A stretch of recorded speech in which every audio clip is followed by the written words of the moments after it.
Cracking everybody. How you doing? Saludos. Buenos dias. Feeling a little bit better today.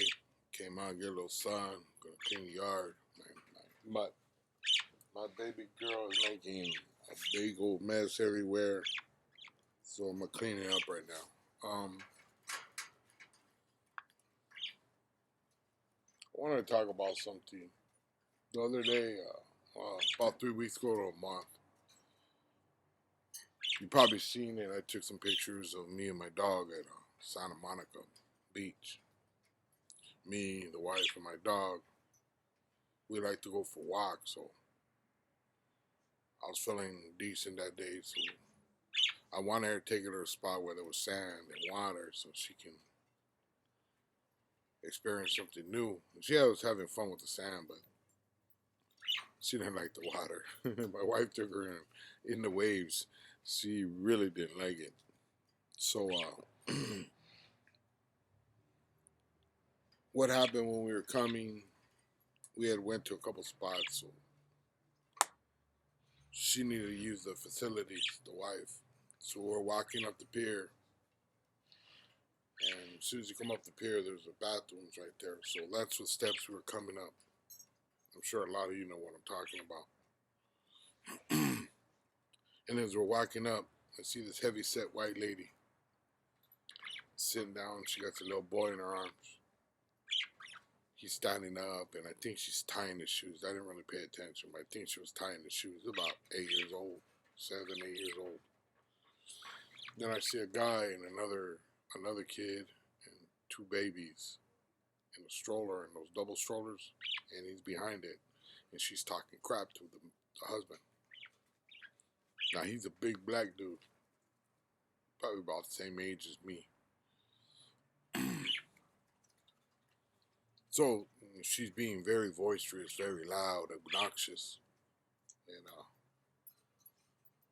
we're walking up. So I took notice of it. I didn't say nothing. Didn't really give it too much thought, but I noticed it. So as we go to the restroom, we wait for a minute. My wife finds one to go into. She goes in, and I'm outside with the dog. So as this lady walks by, her husband in tow with a stroller with 2 kids in it, toddlers.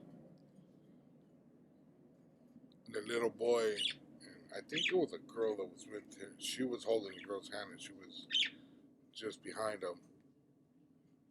And the boy that she was tying his shoes or whatever was right on the side of him to the right. So she's looking down. She's not paying attention to what she says or where she's really going or who's around her. And then she cracks off with,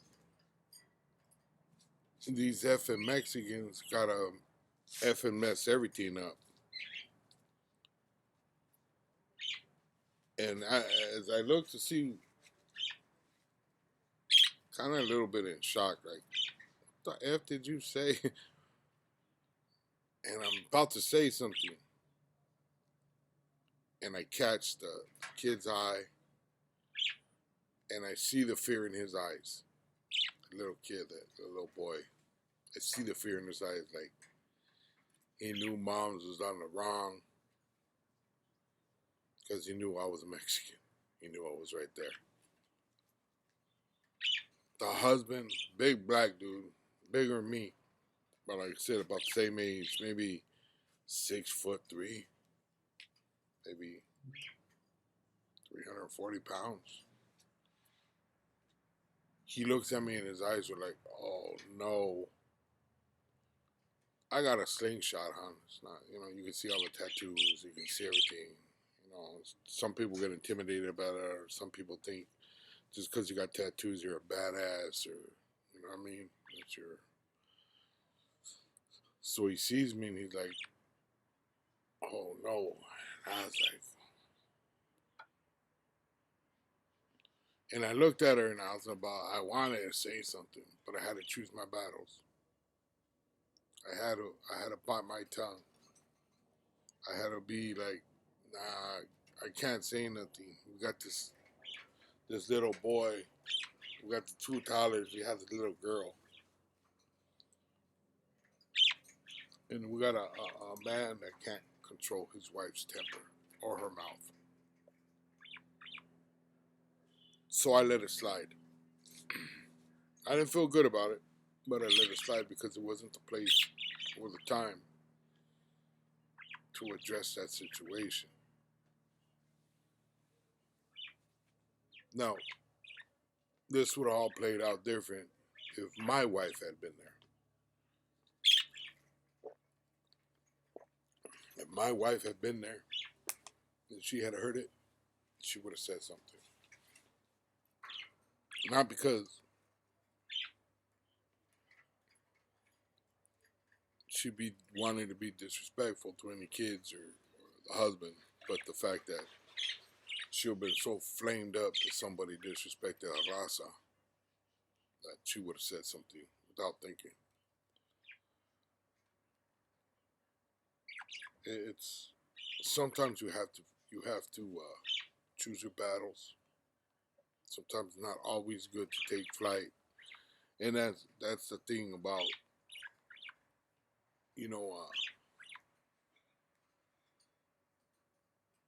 learning to bite your tongue and for the benefit of others.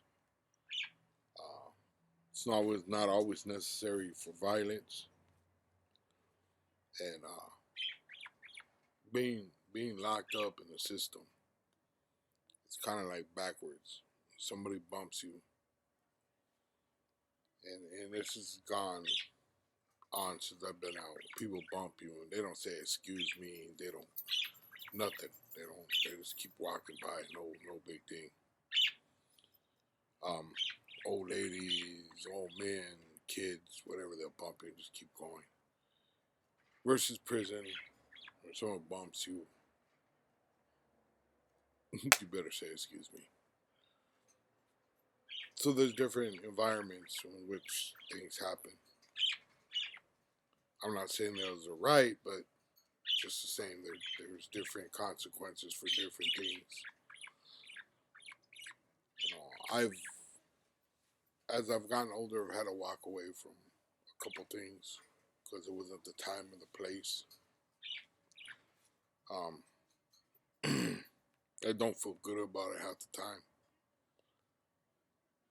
But I'm not that wild kid that runs around and wants to hurt people all the time and just attack anybody, anywhere. I was one of those guys that get into a fight at the bar.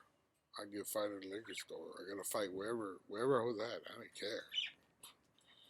I try to usually stay away from the kids situation where you don't want to do stuff in front of kids, and I'll tell them, homie, don't trip. I'll catch you on the rebound. Don't even trip. Because I'm not going to do that in front of kids, but some people will take advantage of a situation like that. Wrong place, wrong time. I'm different. I try to think, especially now that I'm older, I try to think about stuff before I snap. Because a lot of times, as I got older, I realized there's some things that I've done I shouldn't have done over some stupid, petty crap. But it is what it is. With that being said, choose your battles. No sense in just striking out at everybody because you're upset about something. Choose your battles. So that's the way a grown person does it. Doesn't mean violence, but sometimes you just have to have a good one.